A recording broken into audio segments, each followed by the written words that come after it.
নমস্কার বন্ধুরা, প্রিয়া কিচেনে স্বাগত। আজকের রেসিপি সাবুদানা খিচুড়ি। গরমের দিনে সবারই কিন্তু নর্মাল খাবার খেতে ভালো লাগছে না, তাই এভাবে নর্মাল সাবুদানা খিচুড়ি তৈরি করে দেখবেন বিনা তেল মশলায়। এটা কিন্তু শরীরের পক্ষে খুবই স্বাস্থ্যকর একটি রেসিপি। তো আমি এখানে সাবুদানা ভিজিয়ে রেখেছিলাম প্রায় 1.5 কাপ। আমি মিডিয়াম সাইজের সাবুদানা নিয়েছি, আর সেটার ভিতরে কিছু পরিমাণ কিশমিশও ভিজিয়ে দিয়েছিলাম। তো 2 ঘন্টা আগে ভিজিয়ে রাখলেই কিন্তু খুব ভালোভাবে সাবুদানাটা ফুলে উঠবে। এবার এর সাথে নিয়েছি পেঁয়াজ কুচি, কিছু পরিমাণ চীনাবাদাম, সঙ্গে রসুন কুচি, লঙ্কা কুচি আর অল্প একটু পরিমাণ ধনেপাতা। এখানে আমি আলু নিয়েছি, আলুগুলো চাইলে আপনারা সেদ্ধ করে নিতে পারেন। আমি কিন্তু কাঁচা আলুটাই নিয়েছি, আর ছোট ছোট করে এরকম কেটে নিলে খুব সহজে আলুটা গলে যাবে, আর সেদ্ধ করে নিলে আরও ভালো হয়, আরও তাড়াতাড়ি এটা রান্না হয়ে যাবে। এখন অল্প পরিমাণ তেল দিয়েছি, প্রায় এখানে 2 চামচ মতো তেল হবে।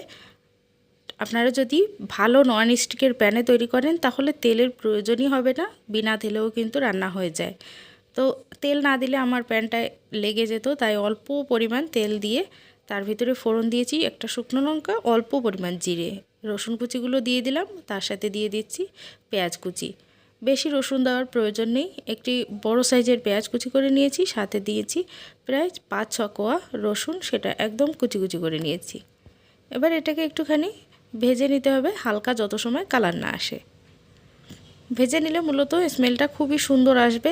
আর সাবুদানা খিচুড়িতে কিন্তু কোনো রকম ডাল ব্যবহার করা হয় না, এটা শুধুমাত্র পেঁয়াজ রসুন আলু দিয়েই তৈরি করা হয়। আর আপনারা সম্পূর্ণ নিরামিষ করতে চাইলে পেঁয়াজ রসুনটাকেও বাদ দিয়ে দিতে পারেন। হালকা একটু ভেজে নিয়েছি, তারপরে দিয়ে দিলাম চীনাবাদাম। চীনাবাদাম না থাকলে এখানে কাজু বাদামও অ্যাড করা যেতে পারে। আবারও একটুখানি নেড়ে চেড়ে বাদামগুলোকেও ভেজে নিচ্ছি। 2 থেকে 3 মিনিট ভেজে নেওয়ার পর এখানে দিয়ে দিলাম আলু। ছোট ছোট করে কেটে রাখা আলু আছে, নতুন আলু যেহেতু, তাই এটা আমি সেদ্ধ করে নিয়ে নিই।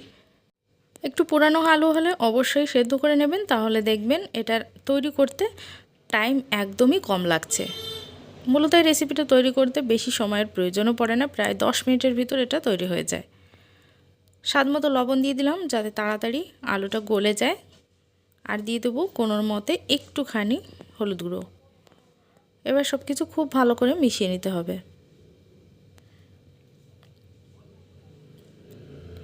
এখন ঢাকনা দিয়ে ঢেকে রেখে দেবো প্রায় 2 মিনিট, একদম লো ফ্লেমে ভেজে নেওয়ার জন্য। এটার ভিতরে যে এক্সট্রা ভাপের জলটা বের হবে সেটাই কিন্তু এটা সেদ্ধ হয়ে যাবে। 2 মিনিট ঢাকনা দিয়ে ঢেকে রাখার পর চলুন ফিরে আসছি, দেখিয়ে দিচ্ছি ঠিক আলুটা কত সুন্দর সফট হয়ে গেছে। তো এখন ঢাকনাটা খুলে নেব আর নাড়িয়ে চেড়ে এটাকে মিশিয়ে নেব। আর যে সাবুদানাটা আমি ভিজিয়ে রেখেছিলাম সেটা জল ঝরতে রেখে দিয়েছি। জল সহ কিন্তু খিচুড়িটা কোনোভাবেই তৈরি করা যাবে না, সাবুদানার ভিতরে কোনো এক্সট্রা জল দেওয়া লাগে না। এটা শুকনো শুকনো খিচুড়ি, তাই আমি এখানে জল ঝরিয়ে রাখা সাবুদানাটা দিয়েই কিন্তু তৈরি করব। আলুটা লেগে না যায় তাই একটুখানি ভালো করে নাড়িয়ে চাড়িয়ে নিতে হবে।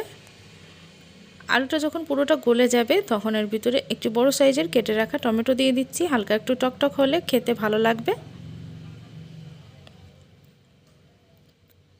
খুব ভালো করে মিশিয়ে নিয়ে আবারও ঢাকনা দিয়ে প্রায় 1 মিনিটের জন্য ঢেকে রেখে দেবো, যাতে টমেটোটা একটু সফট হয়ে যায় আর খুব ভালো করে আলুর সঙ্গে মিশে যায়। ঢাকনাটা এখন খুলে নিচ্ছি, আর দেখুন টমেটোটা কিন্তু খুব ভালো করে সফট হয়ে গেছে। তো একটুখানি নাড়িয়ে চাড়িয়ে নিলেই কিন্তু টমেটোটা আলুর সঙ্গে পুরোপুরি মিশে যাবে। এই পর্যায়ে এর ভিতরে দিয়ে দেবো কুচি করে রাখা কাঁচা লঙ্কা। হালকা একটু ঝাল হলে এটা কিন্তু খেতে ভালো লাগে। যদি বাচ্চাদের ক্ষেত্রে তৈরি করেন, ঝালটা আপনারা বুঝে কম বেশি করে নিতে পারেন। লঙ্কাটা দেওয়ার পর একটুখানি নাড়িয়ে চাড়িয়ে লঙ্কার কাঁচা গন্ধটা যখন চলে যাবে তখন এর ভিতরে জল ঝরিয়ে রাখা সাবুদানাটা অ্যাড করে দেব। এখন সাবুদানাটা যেহেতু সাদা দেখাচ্ছে, 2-1 নাড়াচাড়া দেওয়ার পরই দেখতে পাবেন সাবুদানাটা একদম ট্রান্সপারেন্ট এরকম হয়ে গেছে, আর সেটা দেখতে কিন্তু খুবই সুন্দর লাগে। চাইলে আপনারা এর ভিতরে হলুদ অ্যাড করতে পারেন, নাও অ্যাড করতে পারেন। সাদা সাদা থাকলেই মূলত সাবুদানা খিচুড়িটা দেখতেও ভালো লাগে। দেখুন মেশাতে মেশাতেই কিন্তু এটা ট্রান্সপারেন্ট হতে শুরু করে দিয়েছে। তো আমি যেহেতু জল ঝরিয়ে রাখার সময় কোনো রকম লবণ ব্যবহার করিনি, তাই এখানে একটুখানি দিয়ে দিলাম হলুদ গুঁড়ো আর সঙ্গে একটু লবণ। সব কিছু খুব ভালো করে মিশিয়ে নিতে হবে, আর সাথে অবশ্যই দিতে হবে একটুখানি চিনি। হালকা মিষ্টি মিষ্টি হলে এই রেসিপিটা কিন্তু একদম জমে যায়। যেহেতু একটু হলুদ গুঁড়ো দিয়েছি তাই 1 থেকে 2 মিনিট একটুখানি নাড়িয়ে চেড়ে মিশিয়ে নেব, যাতে হলুদের কাঁচা গন্ধটা না থাকে। একদম খিলা খিলা সাবুদানা তৈরি হবে, কোনো রকম কিন্তু চিপকানো টাইপের হবে না। অনেকে সাবুদানা রান্না করলে একদম নরম পেচ্ছিল টাইপের হয়ে যায়, সেগুলো কিন্তু খেতে ভালো লাগে না। তো এরকম ঝুরঝুরে সাবুদানা তৈরি করতে অবশ্যই স্টেপ বাই স্টেপ দেখে আপনারা বাড়িতে তৈরি করবেন, আশা করছি কোনো রকম ভুল হবে না। ভালো করে মিশিয়ে নিয়েছি, 1-2 মিনিট হয়েও গেছে। এখন এর ভিতরে অল্প পরিমাণ দিয়ে দিলাম ধনেপাতা কুচি। চাইলে আপনারা দিতে পারেন, আবার নাও দিলে হয়, তো আমার কাছে ছিল তাই অল্প পরিমাণ দিয়ে দিলাম। এতে করে ফ্লেভারটা খুবই ভালো আসবে। ভালো করে মিশিয়ে নিয়েছি, ব্যাস রান্না কমপ্লিট হয়ে গেল। এখন গরম গরম সার্ভ করুন। কেমন লাগলো রেসিপিটা অবশ্যই কমেন্টসে জানাবেন। ভালো লাগলে চ্যানেল নতুন হলে সাবস্ক্রাইব করে রাখবেন এবং বন্ধুদের সঙ্গে শেয়ার করতে ভুলবেন না। দেখুন তৈরি হয়ে গেছে, খুবই সুন্দর দেখতে হয়েছে। যখন এটা পুরোপুরি ঠান্ডা হয়ে যাবে আরও কিন্তু এটা ঝুরঝুরে হয়ে যাবে।